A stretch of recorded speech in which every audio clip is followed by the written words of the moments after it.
Finally दिशा ने मारा दमयंती बुआ को थप्पड़, मांगी अरमान और अभीरा से माफी। दोस्तों, मैं हूं कृतिका और स्क्रीन मसाला के सभी फैंस को बता दूं कि पोद्दार हाउस के बीचों बीच ऋषभ का असली घिनौना चेहरा बेनकाब होते ही दिशा ने अपनी सारी भड़ास निकालते हुए दमयंती बुआ के गाल पर एक ऐसा जोरदार थप्पड़ जड़ दिया जिसने पूरे परिवार के पैरों तले जमीन खिसका दी। मेकर्स के राइटिंग रूम में इस वक्त जो ट्रैक लिखा जा रहा है वो इस शो की पूरी कहानी पलट कर रख देगा। ऋषभ ने खुद अपने मुंह से सरेआम कबूल कर लिया कि वही मायरा का असली स्टॉकर है और ये कोई इत्तेफाक नहीं बल्कि अरमान और अभीरा का बिछाया हुआ एक बहुत बड़ा मास्टरमाइंड जाल था। अरमान को पता था कि ऋषभ जैसे इंसान से सच उगलवाने के लिए उसकी ईगो पर ही चोट करनी पड़ेगी, इसलिए दोनों ने मिलकर पूरे परिवार के सामने एक स्मार्ट ट्रिक चली और ऋषभ को बुरी तरह उकसाना शुरू कर दिया। उन्होंने ऋषभ को भोंदू, डरपोक और बिल्कुल बेकार लड़का कहना शुरू किया जो किसी लड़की से बात करने की हिम्मत तक नहीं रखता। बस यही सुनकर ऋषभ का दिमाग फट गया।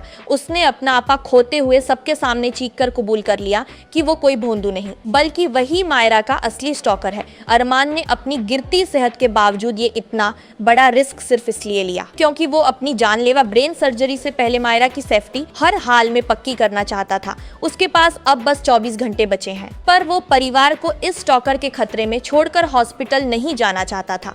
ऋषभ के कबूल करते ही अरमान पर लगे डोमेस्टिक वायलेंस के सारे झूठे इल्जाम भी धुल जाते हैं और दादीसा का पारा 7वें आसमान पर पहुंच जाता है। लेकिन सबसे बड़ा ट्विस्ट तो दिशा लेकर आती है। दिशा असल में कभी बुरी थी नहीं, वो तो बस दमयंती बुआ की जहरीली राजनीति का शिकार हो गई थी। बुआ ने ही दिशा का माइंड वॉश करके उसे अभीरा अरमान के खिलाफ भड़काया था। जब दिशा को अपनी गलती और बुआ के असली इरादों का एहसास होता है तो उसका खून खौल उठता है। खुद को इस तरह इस्तेमाल होते देख दिशा सीधे बुआ के पास जाती है और उनके गाल पर एक करारा तमाचा जड़ देती है। फिर रोते हुए सबके सामने सच खोल देती है कि इस पूरे ड्रामे की असली मास्टरमाइंड दमयंती बुआ ही है और दिल से अरमान और अभीरा से माफी मांग लेती है।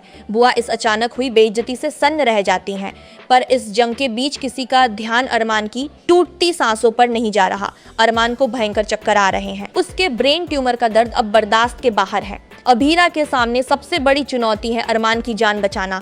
सर्जरी के लिए उसे 24 घंटे में 15 लाख रुपयों का इंतजाम करना है और बैंक बैलेंस पूरा जीरो। कुलकर्णी डील भी हाथ से निकल गई। सच कहूँ तो इस शो ने अरमान को इतने झूठे इल्जामों में लपेटा कि बेचारा हीरो ही विलेन लगने लगा था। पर अब ऋषभ का चैप्टर खत्म नहीं हुआ। उसकी सीधे साधे लड़के वाली इमेज मिट्टी में मिल चुकी है और अब वो बदला लेने के लिए किसी भी हद तक जाने को तैयार है। राइटर्स के मुताबिक ऋषभ अब सीधे हॉस्पिटल पहुंचकर अरमान की उस इमरजेंसी सर्जरी को रोकने का कोई खूंखार प्लान बना रहा है। अभीरा को एक तरफ पैसों का असंभव टास्क पूरा करना है और दूसरी तरफ ऋषभ जैसे साइको से अपने पति की जान भी बचानी है। दोस्तों, ये सारी बातें अभी रिपोर्ट्स पर आधारित हैं, कोई आधिकारिक पुष्टि नहीं, लेकिन चांस बहुत ज्यादा है कि शो में यही ट्विस्ट देखने को मिलेंगे।